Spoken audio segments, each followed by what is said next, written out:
Had a little patch today for iRacing 2022 Season 2 Patch 1, including AI for the new IR04 car that came out. They missed AI on the release last week because they needed to just tweak some things or whatever, finish up some things, but they got it now anyway. For the rest of the patch notes under iRacing UI for Series Racing, added an entry to series details to indicate if the use of multiple tire compounds is required while participating in the series.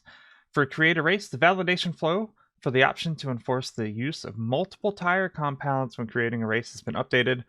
For AI, for creating AI races, the option to require racers to begin the race with the tire compound used to set their best qualifying lap has been added.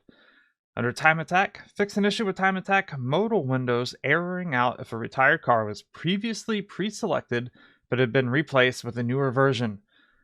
For the paint shop, a new sponsor car quest has been added. For simulation under AI, the AI racing is now available with the IR04. AI drivers have improved their racing skills at Winton Motor Speedway, particularly in the S's. Fix an issue where some AI drivers would attempt to leave the grid before the car ahead of them had begun to move. Reduce the CPU demand of AI drivers in running the Mercedes F1 car. For display mode, a confirmation dialog box will now display when a user chooses to auto-config their graphics if they already have a render INI file and do not have a display mode INI file. For the spotter, a low fuel warning message upon gridding is now disabled if you haven't generated any fuel data. For the interface, fix an issue where if the dash box was open, mouse inputs for other black boxes were being ignored, which is very nice because that was kind of annoying. And fix an issue where the dash box would not keybind correctly. For cars, so the NASCAR Truck Series updated some older contingency decals to their 2022 versions for the 87 NASCAR Cup cars. External drivetrain audio levels have been reduced. Fix an issue where opponent cars could appear to be scraping at high banked tracks, and fix the slight off-center issue with the art for wheel hubs and pivots. This issue had no effect on car physics or performance. For the next-gen NASCAR Cup cars, updated the windshield braces, several texture files have been updated, and fixed the cyclic modulation in the upper RPM engine for in-car mics. For the Stock Car Pro Series cars, information for the extra power system, the status and uses remaining, has been added to the black box for these vehicles. Fix an issue where the windshield lights for the extra power system were not working correctly on opponent vehicles. For the Aston Martin Gt4, fix some issues with the rear wing, including the pivot angle, a texture issue, and having it visually disappear at certain camera distances. Fix an issue with the steering wheel shift LEDs. The IMSA leaderboard is now present in the interface model of this car. For the Audi RS3, fix an issue with the dash box for this vehicle where the RPM range did not match the shift lights. The Ford GTE fixed an issue where the steering wheel was being incorrectly removed when the option to only show a steering wheel if it has a display was enabled. For the Hyundai Elantra, fixed some ambient occlusion issues with the trunk area.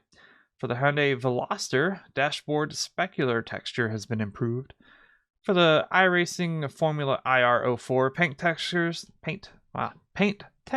there we go, have been updated, and some details have been moved into the decal stamp layer so that they may be customized.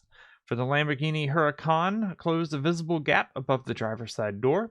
For the McLaren MP4-12C GT3, fix an issue with a rear vent visually disappearing at certain camera distances. For the 87 Buick LeSabre, fix an issue where custom driver helmet textures are not displaying properly. For the NASCAR Truck Silverado, removed a duplicate set of pedals. Stamp decal has been updated. For the F-150 NASCAR Truck, rear license plate decal has been updated. Fix an issue where a side logo was mirrored. And then for the Tundra NASCAR Truck, fix the texture mapping issue on the vehicle body texture.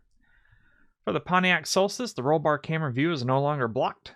In the Stock Car Pro Series Chevrolet Cruze, all setups updated. They got me. We don't mention the setups being updated. I didn't read ahead. For the Stock Car Pro Series Toyota Corolla, fixed an issue with a rear hose, and fixed an issue where a paint pattern was not rendering correctly for this car. And then finally for the tracks, only 3 tracks. Okay. For Zolder, The threat level of the turtles in this environment has been reduced. A geometry error was causing curbs here to be nearly lethal in some cases for cars using the new damage model. For the new Federated Auto Parts Raceway at I-55 dirt track, pit speed limit has been reduced, fuel tanks have been grounded, and updated the grandstand's specular texture map. And then finally for Winton Motor Raceway, some missing trees have been planted and fixed an issue where some brake markers would disappear at certain graphics settings. It's not fixed here, but apparently at Winton, I don't remember the corner, but apparently on exit there's a curb that can really mess your car up. I don't know if they're aware of that. I've seen it on one of the iRacing Facebook groups I'm in. So hopefully that's something they're looking at and will be fixed soon. But yeah, just a small patch today. There you go. I hope it was informative though. If it was, please leave a like, maybe leave a comment, subscribe, all that good stuff, and bye.